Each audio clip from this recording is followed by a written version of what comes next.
আগে ক্লিয়ার করি, সেটা হচ্ছে যে এই যে 2025 ঢুকছে, 2025-এ জানতে হবে যে মকর রাশির 7.5 একেবারে কিন্তু কেটে যাচ্ছে।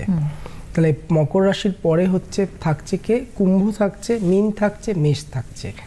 এই কুম্ভ রাশির ক্ষেত্রে একদম চূড়ান্ত পর্যায়ে কিন্তু এটা কুম্ভ রাশির জাতক জাতিকাকে, হ্যাঁ লাস্ট ফেজ না, এটাকে চূড়ান্ত পর্যায়ে বলছি। এই ফেজটা ভীষণ খারাপ সময় কুম্ভ রাশির ক্ষেত্রে, ভীষণ সতর্কে থাকা দরকার।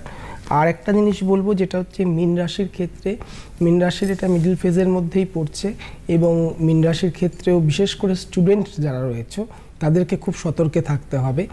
আর সর্বোপরি হচ্ছে মেষ রাশির প্রাথমিক পর্যায়ে, মানে একদম স্টার্টিং ফেজ, তারা অনেক কিছু সমস্যার সম্মুখীন হবেন এখন। তবে আস্তে আস্তে কিছু জিনিস রেস্ট্রিকশন মেনটেন করা দরকার 7.5-তে। তুমি নেগেটিভ কথা বললে তো, পজিটিভটা আসবে যখন তুমি নিজে পজিটিভ আনতে পারবে। তো প্রথমত পজিটিভটা আনতে পারবে কিভাবে সেটা আমি আপনাদেরকে বলি। 7.5 মানে খুব কমন একটা ল্যাঙ্গুয়েজ আমি বলছি, সেটা হচ্ছে যে যেমন কর্ম তেমন ফল, এটা তো আমি সবসময় বলি। আবার পাশাপাশি সারা জীবনের শিক্ষা কিন্তু এই 7.5 ফেজটা, কারণ সারা জীবনের শিক্ষা। একটা সুস্থ স্বাভাবিক মানুষের জীবনে 3 বার 7.5 আসে, যদি সে 70 থেকে 72 বছর বয়স পর্যন্ত বাঁচে। ধরো জন্মের সময় একবার হলো, 30 বছর পর পর আসছে, তাহলে তুমি কাউন্ট করে নাও। কিন্তু অনেকে দেখা গেল যে 7.5টা হয়তো 3 বার না পেয়ে 2 বার পেলেন। বা এখন এই বিশেষ করে ধরো তোমার কুম্ভ, মীন বা মেষ, এদের যে 7.5টা ঢুকছে বা চলছে, তাদের বয়স হয়তো এখন 20 থেকে নিয়ে 40 বা 50-এর মধ্যে। এই প্রত্যেকটা বয়সের লোকেরা প্রত্যেক রকমভাবে কিন্তু এফেক্ট পাবেন। তো প্রথমত এই এফেক্টের জায়গাটা জানতে হবে, মানে যেমন অর্থনৈতিক লস বা ক্ষতি হয়, আবার আত্মীয় বিয়োগ হয়, বা আত্মীয়ের সাথে সম্পর্ক সারা জীবনের মতো নষ্ট হয়ে যেতে পারে, পুত্র শোক বা কন্যা শোক এই সময় পাওয়া যেতে পারে। মানে প্রত্যেকটা জায়গায় ভীষণ কঠিন সময় আমি বললাম। আমি কেন বললাম সারা জীবনের শিক্ষা 7.5, মানুষকে কিন্তু জানতে হবে যে আমি কি করলাম, আমার 7.5 ঢোকার আগে আমি পজিটিভ কি করলাম, নেগেটিভ কি করলাম। কারণ আপনি যে পজিটিভগুলো করেছেন সেটা যেমন তোলা রয়েছে, নেগেটিভগুলোও তোলা রয়েছে। আর এই নেগেটিভের ফল শনি কিন্তু আপনাকে দিতে বাধ্য এই 7.5 সময়। মানুষ বলে না যে এত কষ্ট পাচ্ছি, কেন কষ্ট পাচ্ছি 7.5 ফেজে? কারণ আপনাকে ভাবতে হবে যে আপনি আগে কি কি কাজ করেছেন, কষ্ট পাওয়ার মতন কোনো কাজ বা কষ্ট দেওয়ার মতন কোনো কাজ করেছেন কিনা।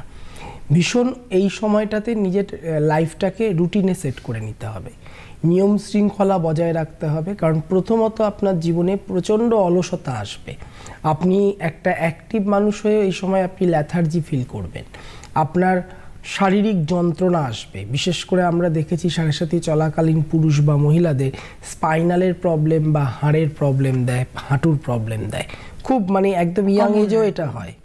এখন দেখো ইয়াং এজে স্পাইনাল প্রবলেম খুব কমন ব্যাপার, আইটি সেক্টরে যারা দীর্ঘ 9 ঘন্টা চাকরি করছে, একদমই তাই। তো এবার সেখান থেকে দাঁড়িয়ে এই জায়গাগুলোতে এই ফেজগুলো বাড়তে পারে। কঠিন পরিশ্রম করতে হবে, কারণ আমি প্রথমেই বললাম যেমন কর্ম তেমন ফল। আপনার কর্ম যদি সুকর্ম হয় সুফল পাবেন, আপনার কর্ম যদি কুকর্ম হয় তাহলে কুফল পাবেন। দ্যাট মিন্স আপনার মাথা থেকে সম্পূর্ণ রূপে নেগেটিভ যে চিন্তাভাবনাগুলো রয়েছে সেগুলোকে ত্যাগ করতে হবে। বিশেষ করে বাড়ির কাজের লোক বা ভিখারি, রাস্তার ভিখারি, বা যারা ভৃত্য শ্রেণীর লোক এবং যারা বৃদ্ধ মানুষ, বাড়ির যারা গুরুজন রয়েছেন, তাদের সাথে সুসম্পর্ক বজায় রাখার চেষ্টা করুন। কারণ শনি কিন্তু এই দুটো শ্রেণীর মধ্যে ভীষণ দৃষ্টি দেয় এবং আপনাকে দেখবে যে এই দুটো শ্রেণীর সাথে আপনার সম্পর্ক কেমন। তাদের সাথে রুড ব্যবহার করছেন, তাদের সাথে তর্ক বিতর্ক করছেন, তারা আপনার জন্য চোখের জল ফেলছে, আপনার 7.5 প্রভাব 100% থেকে ওটা 200% হয়ে যাবে।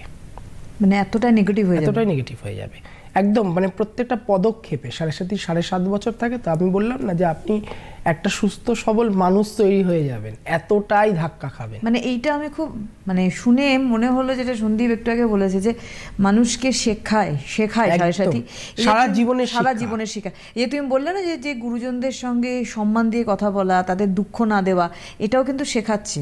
না হলে এই যে রিটার্ন ব্যাকটা আসে, তুমি বলছো 100 থেকে 200 অব্দি হয়ে যেতে পারে, তার মানে কি শিক্ষা যে তুমি খারাপ ব্যবহার করো না। বিশেষ করে স্টুডেন্টদের ক্ষেত্রে, যারা ইয়াং জেনারেশন, তারা কি করছে, ভীষণভাবে বললাম না ধূর প্রকৃতির হয়ে গেছে। যে কোনো কথাতে কিরে খাবি, ধূর এখন না 15 মিনিট। হ্যাঁ, এই যে ধূর প্রকৃতির বাচ্চারা, এরা কি করছে, এরা কিন্তু ভীষণ মা বাবাকে হার্ট করছে, দাদু ঠাকুমাকে হার্ট করছে। তারা কিন্তু বুঝতে পারছে না, তাদের জেনারেশনটা এতটাই ফাস্ট, হয়তো দাদু ঠাকুমারা অতটা ফাস্ট ছিলেন না, মা বাবারাও হয়তো অতটা নয়। সেখান থেকে দাঁড়িয়ে তারা হার্ট করছেন। এই হার্ট করাটা, মা বাবা কোনোদিন সন্তানকে অভিশাপ দেন, দাদু ঠাকুমা তো দেবেই না, ওটা তো আরো আনন্দের বা আদরের জায়গা। কিন্তু তাদের চোখের জল যদি এক ফোঁটা পড়ে, শনি কিন্তু আপনাকে নেগেটিভ দেবে, নেগেটিভ এফেক্ট দেবে, 200% দেবে, এবং তৎক্ষণাৎ দেবে।